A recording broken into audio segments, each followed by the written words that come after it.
To make this sculpture, I needed to borrow ladders from the director of a medieval castle in Poland. It was 1992, and I was there participating with a group of artists from Poland and America and across Europe. We were there to meet together for 2 weeks and make artwork and have an exhibition. The castle up in northern Poland was a reconstruction project, and in touring it, I noticed down in the dungeon, if you were, of the castle, a pile of ladders. They had been used and built for the construction project, or the reconstruction project. And as we were getting close to the exhibition date, I kept thinking about that pile of ladders down there, and I talked to the director. I said, I'd like to borrow some of those ladders. And he said, well, you can use them all, you know, just put them back when you're done.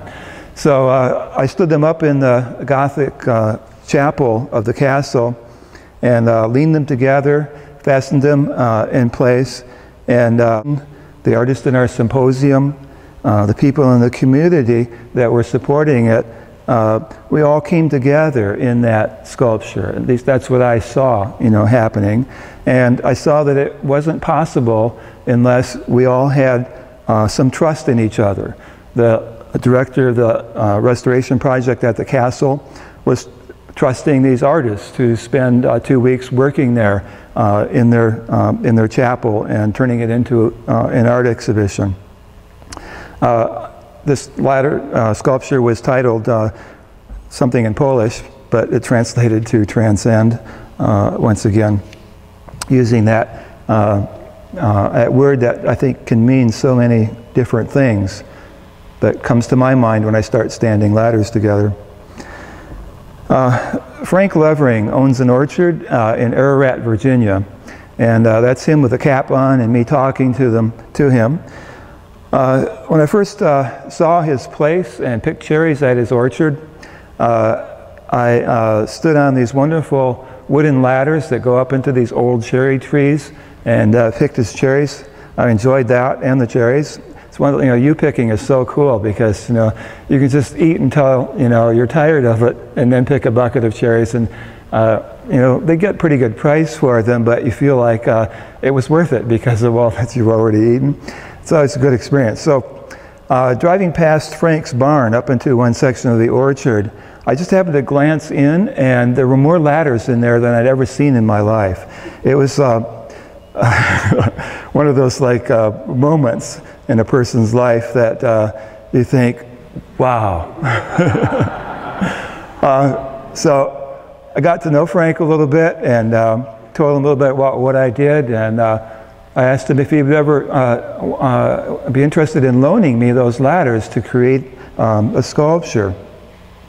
And I found out that Frank was actually educated in Harvard, and he was a screenwriter in Hollywood, and when his parents could no longer take care of the orchard, he decided for, in the name of the family, to come back and run that orchard and keep it going. It was heavily in debt. Now it's not anymore. It celebrated its 100th year just last year, 2008. And he loaned me 300 and some apple crates and 7 of the oldest ladders that we found in his barn. And we tied them all together into this piece I called History. Right in the front yard of the house that his grandparents built when they first came there 100 years ago and moved there to start an orchard business. And Frank had a celebration there to celebrate those 100 years, and this sculpture was part of that.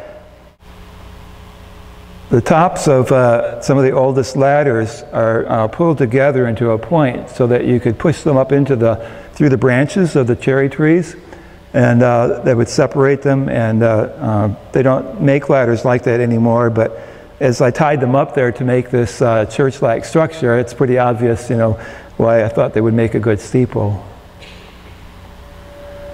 This is another thing that I did earlier with 100 of Frank's ladders. I had built this framework structure of a house and then filled it with ladders from the orchard.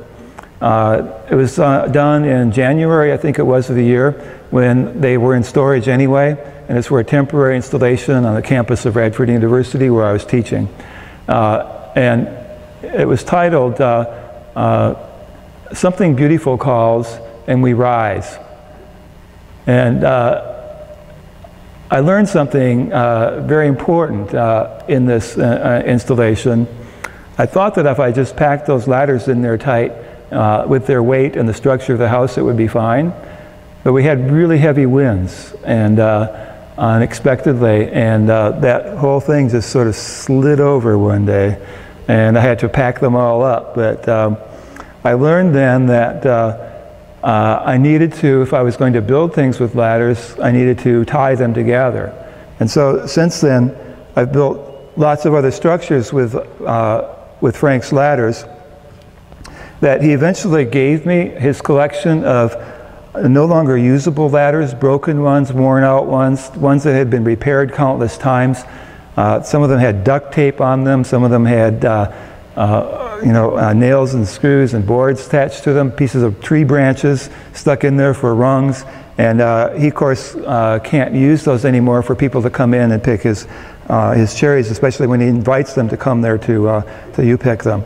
So he gave me all these ladders. This is on the campus of Virginia Tech a couple of years ago, right after the incident of the killings there that happened. There were 33 people that died, including the person who did the shooting.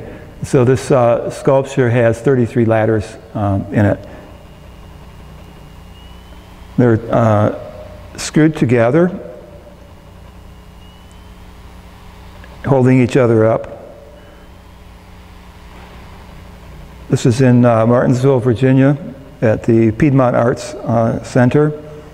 And it's a structure that goes about 40 feet high.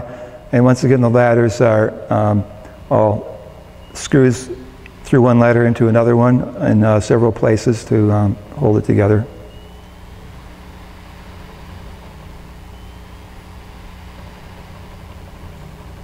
To do these indoor pieces, I have to work in an institution that has the height if I want to make a larger, taller piece, and also one that has some sort of system for getting me up there, because unlike the sculpture that I'm building here, these old ladders don't support much climbing.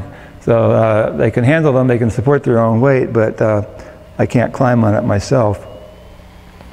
This is me building the piece in the Turchin Center in Boone.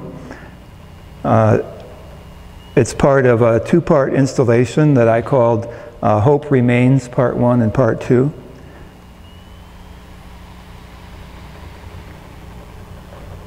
And the structure goes to the ceiling, which is about 60 feet tall. It's kind of a three-story building with this atrium that faces the street, so it gets this nice light in from the street side, and also is visible from the street when people drive by. And it has roughly 100 ladders, or ladder fragments, I sometimes say, because some of the ladders have been broken into small pieces.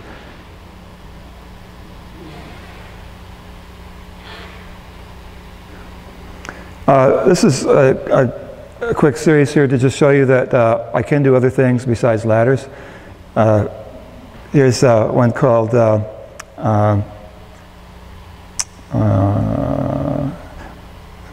Pursuit of Happiness. Thank you. The Pursuit of Happiness, yes, right. This is Pilgrim 2. This is called Together. It's actually my youngest daughter with my grandson, Benjamin.